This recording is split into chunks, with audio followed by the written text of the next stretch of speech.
एक समय की बात है जब सुंदरवन नामक गांव में एक लालची सेठ मोहन राम रहा करता था। वो गरीब किसानों को अपनी जमीन खेती के लिए देकर उन्हें लूटने की कोशिश किया करता था। वो किसी भी तरीके से उस खेत की फसलों से उन गरीब किसानों का फायदा होने नहीं देता था। और एक बार ऐसे ही एक किसान दिवाकर को उसने अपनी जमीन खेती के लिए दी। दिवाकर की एक सुंदर बेटी थी जिसका नाम था लीला। काफी समय से मोहन राम की नजर दिवाकर की बेटी लीला पर थी। वो उसे किसी भी तरह से पाने की इच्छा रखता था। इसलिए मोहन राम ने एक बार एक षड्यंत्र रचा। एक बार वो दिवाकर के घर गया और उसने दिवाकर को आवाज देकर बाहर बुलाया। दिवाकर, ए दिवाकर, बाहर आ। दिवाकर बाहर आता है। वो मोहन राम को नमस्कार करता है। नमस्कार साहब, आप यहाँ बताइए ना क्या हुआ। मैं तुझसे कर्ज के पैसे लेने आया हूँ। साहब, आप तो जानते हैं मैं इस समय कर्ज चुकाने की स्थिति में बिल्कुल नहीं हूँ। कुछ ही दिन पहले बिजली की एक हादसे में मेरी खेत की सारी फसल जलकर खाक हो गई। अब आप ही बताइए, इस स्थिति में मैं आपके पैसे कैसे चुका पाऊंगा। तभी अंदर से दिवाकर की बेटी लीला बाहर आती है। लीला को मोहन राम बिल्कुल पसंद नहीं, क्योंकि मोहन राम हमेशा लीला की तरफ गंदी नजर से देखता है। देख, मैं कुछ नहीं जानता। कर्ज की तारीख भी निकल गई है और मुझे मेरे पैसे जल्द से जल्द चाहिए। तुम किसी भी तरह 2 दिन के अंदर मेरे पैसों का इंतजाम करो, वरना तुम्हारे लिए अच्छा नहीं होगा। ये कहकर मोहन राम वहां से निकल जाता है। दिवाकर परेशान हो जाता है। वो पीछे मुड़कर देखता है तो लीला दरवाजे पर खड़ी होकर उसे देख रही है। वो लीला की तरफ देखकर बोलता है, अब 2 दिन में मैं पैसे का इंतजाम कैसे करूंगा। शाम के समय मोहन राम अपने घर में अपने सेवक से मालिश करवा रहा होता है। अरे वाह मालिक, आज तो आपने कमाल कर दिया। उस दिवाकर की औकात दिखा दी। हाँ, और नहीं तो क्या। उसकी बेटी लीला मेरी तरफ देखती भी नहीं है। आखिर उसे भी तो पता चले कि असली राजा कौन है। पर मालिक, अगर उसकी बेटी लीला ने आपके खिलाफ आवाज उठाई तो? मेरे सामने उठने वाली सभी आवाजों को मैं बंद कर दूंगा। तूने देखा नहीं किस तरह वो चुपचाप खड़ी थी जब मैं उसके पिता को बेइज्जत कर रहा था। ठीक है, चल अब चुपचाप आकर मालिश कर। नौकर वापस से मोहन राम की मालिश करना शुरू कर देता है और रात बीत जाती है। सुबह के उजाले के साथ सूरज की किरण निकलती है और मोहन राम दिवाकर के घर फिर से जाता है। दिवाकर, ए दिवाकर, बाहर आ। दिवाकर बाहर आता है। वो मोहन राम के सामने सिर झुकाकर खड़ा रहता है। मुझे माफ कर दीजिए, मैं आपके पैसे नहीं चुका सकता। देखो दिवाकर, अब मैं मजबूर हूँ। तुमने पंचायत में जाने के अलावा अब मेरे पास कोई रास्ता नहीं छोड़ा है। अब इस बात का फैसला पंचायत में ही होगा। पंचायत की सभा लगी हुई है जिसमें गांव के काफी सारे लोग इकट्ठा हुए हैं। पेड़ के नीचे सरपंच बैठे हैं। एक तरफ मोहन राम और उसका सेवक है और दूसरी तरफ दिवाकर और उसकी बेटी लीला खड़ी हैं। सरपंच दिवाकर की तरफ देखकर बोलता है, दिवाकर, क्या ये बात सच है कि तुमने इसके कर्ज की रकम नहीं चुकाई है? सरपंच जी, मैं आपको क्या बताऊं, मेरे पास उनकी कर्ज की रकम चुकाने के लिए 1 फूटी कौड़ी तक नहीं है। बिजली के एक हादसे में मेरी खेत की सारी फसल जलकर खाक हो गई। अब आप ही बताइए, इस स्थिति में मैं उनके कर्ज की रकम कैसे चुका सकता हूं। सरपंच मोहन राम की तरफ देखकर बोलता है, मोहन राम, तुमने उस बेचारे की मजबूरी सुनी। अब तुम क्या कहना चाहोगे? सरपंच जी, मेरा घर मेरे खेत के कर्ज के पैसों से चलता है। कर्ज की तारीख निकले हुए अब काफी दिन हो चुके हैं।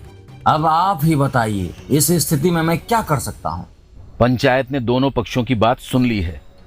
दिवाकर के पास मोहन राम के कर्ज की रकम चुकाने का कोई उपाय नहीं है और कर्ज की रकम न चुकाने के कारण मोहन राम भी मजबूर है। तो मोहन राम, तुम ही बताओ, इस परिस्थिति में तुम किस तरह से समझौता करना चाहोगे? सरपंच जी, मेरे पास एक तरीका है जिससे मैं दिवाकर के कर्ज की सारी रकम माफ कर सकता हूँ। तो बताओ मोहन राम, ऐसा कौन सा तरीका है तुम्हारे पास? मैं दिवाकर का सारा कर्ज माफ करने को तैयार हूँ। हाँ, अगर वो अपनी बेटी लीला की शादी मुझसे करवाए तो। ये सुनकर सभी लोग चौंक जाते हैं। लीला के होश उड़ जाते हैं और उसकी आंखें बड़ी हो जाती हैं। उसको समझ नहीं आता जो उसने सुना वो सच है या उसकी एक कल्पना। पर साहब, यह क्या कह रहे हैं आप? यह कैसे मुमकिन है? क्यों मुमकिन नहीं है? आखिर इसमें हर्ज ही क्या है? तुम्हारी बेटी अब बड़ी हो चुकी है, उसकी शादी की उम्र है और मैं उससे शादी करना चाहता हूँ। इसके बदले मैं तुम्हारी कर्ज की सारी रकम माफ कर दूंगा। ये सीधे तौर पे एक समझौता है। वो सरपंच की तरफ मुड़ता है और बोलता है, सरपंच जी, आप ही बताइए मैं गलत क्या बोल रहा हूँ? अगर मैं इसकी बेटी से शादी करता हूँ तो इसके बदले मैं इसकी सारी रकम माफ कर दूंगा। इसमें गलत क्या है? बात तो तुम्हारी सही है मोहन राम, पर हम इस तरह किसी लड़की को उसकी शादी के लिए जबरदस्ती नहीं कर सकते। तो ठीक है, अब इसकी किस्मत ही इसका फैसला करेगी। कल यहीं इसी वक्त मैं पंचायत के सामने एक थैली में एक काला और एक सफेद पत्थर डालूंगा। लीला जो भी पत्थर उठाएगी वही इसकी किस्मत का फैसला करेगा। अगर उसने सफेद पत्थर उठाया तो मैं उसके पिता का सारा कर्ज माफ कर दूंगा, और अगर इसने काला पत्थर उठाया तो फिर मुझसे शादी करनी होगी। ये सुनकर लीला चौंक जाती है। उसे कुछ समझ नहीं आता कि वो क्या करे अब। मैं इसे और इसकी बेटी को एक दिन का समय देता हूँ सोचने के लिए। या तो एक दिन के अंदर मेरे सारे रकम के पैसे चुका दे, या फिर मैं इसकी बेटी से शादी करूंगा। लीला चुपचाप अपने कमरे में बैठी हुई है। वो खिड़की से बाहर हो रही तेज बारिश को देख रही है। वो अपने ख्यालों में खोई हुई है, गुमसुम और चुपचाप। तभी पास ही बैठा दिवाकर बोलता है, पता नहीं कल क्या होगा। न जाने किस मनहूस घड़ी में यह जमीन मैंने मोहन राम से ले ली थी। मुझे क्या पता था इस जमीन के बदले मुझे अपनी फूल सी बेटी को दांव पर लगाना पड़ेगा। परेशान दिवाकर को देखकर लीला उससे बोलती है, पिताजी, यह सब तो किस्मत का खेल है। हर किसी के जीवन में बुरा समय आता ही है।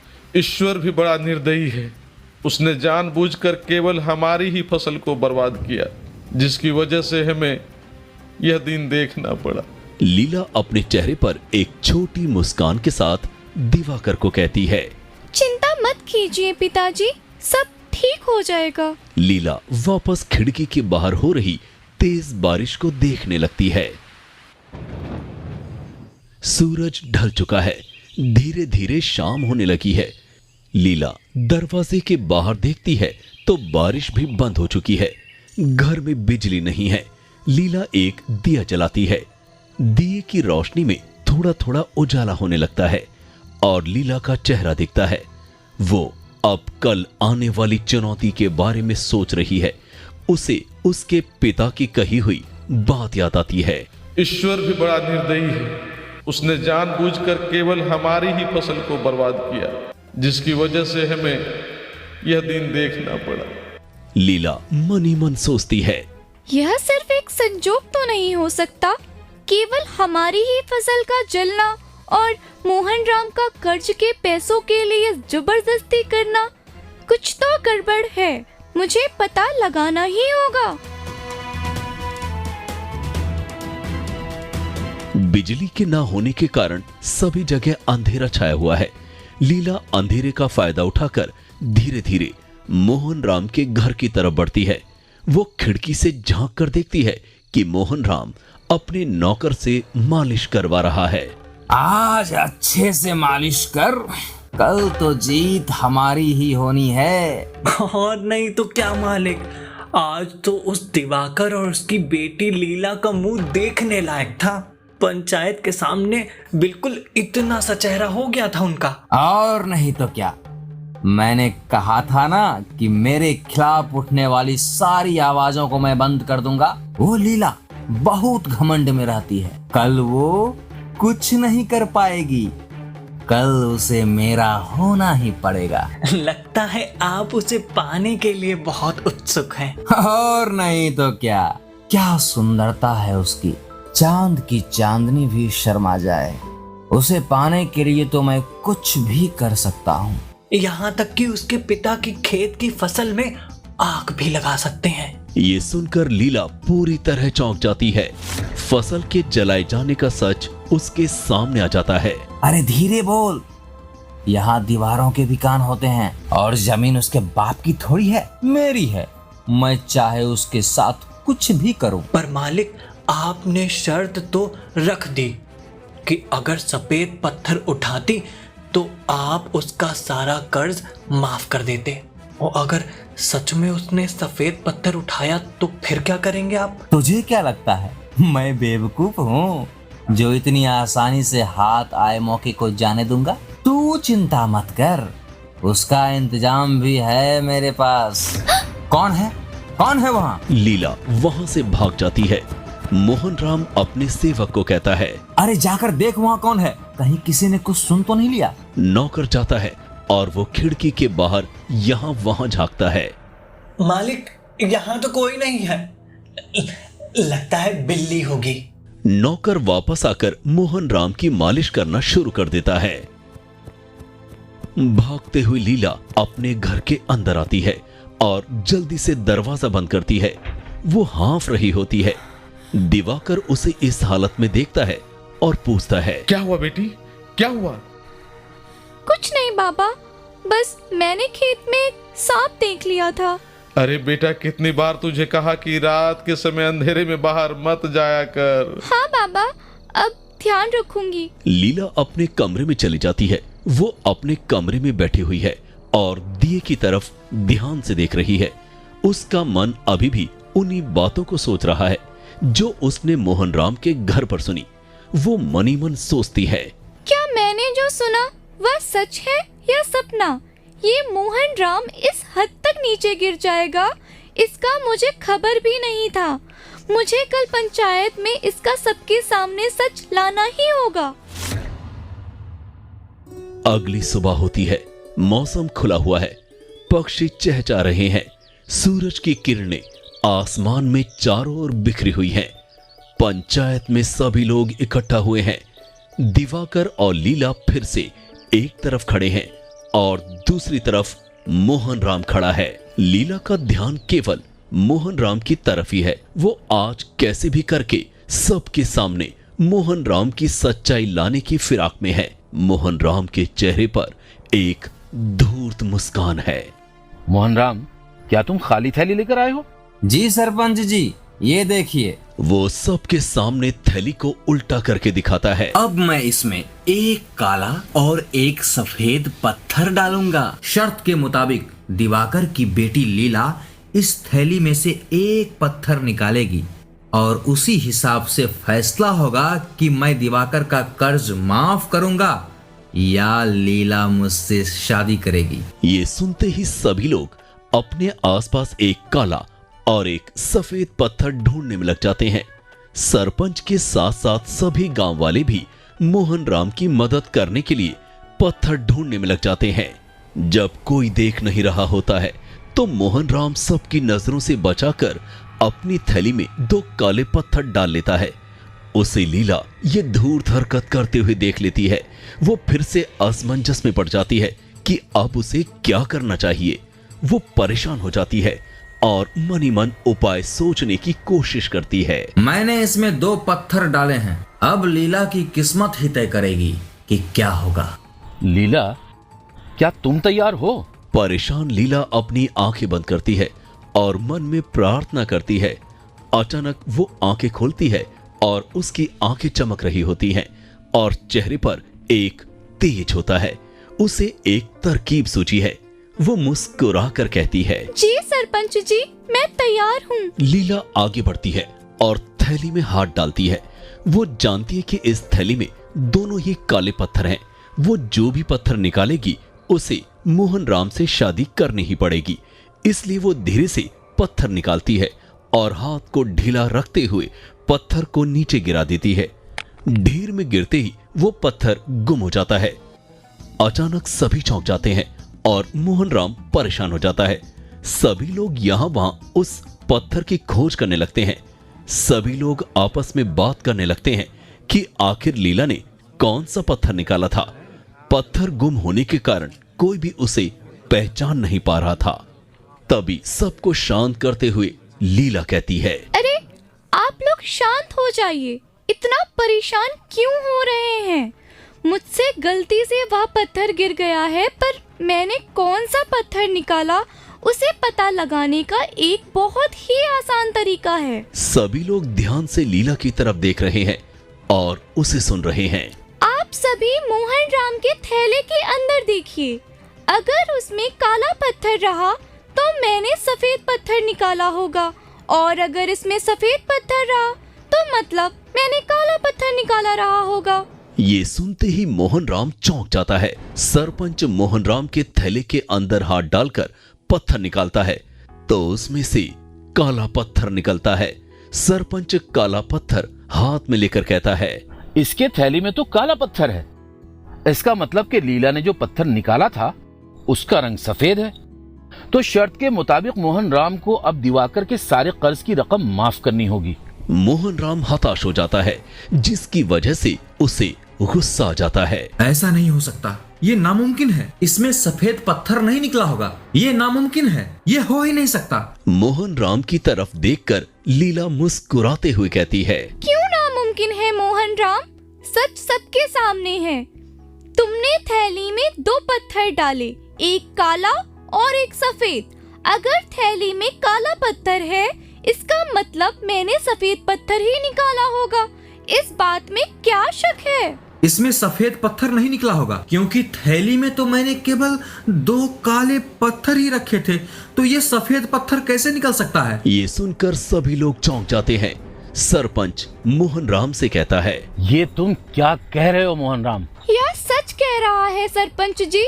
इसने जानबूझकर सबकी नजरों से छुपाकर थैली में 2 काले पत्थर डाले थे कि अगर मैं कोई सा भी पत्थर निकालूं तो मुझे इससे जबरदस्ती शादी करनी ही पड़ेगी।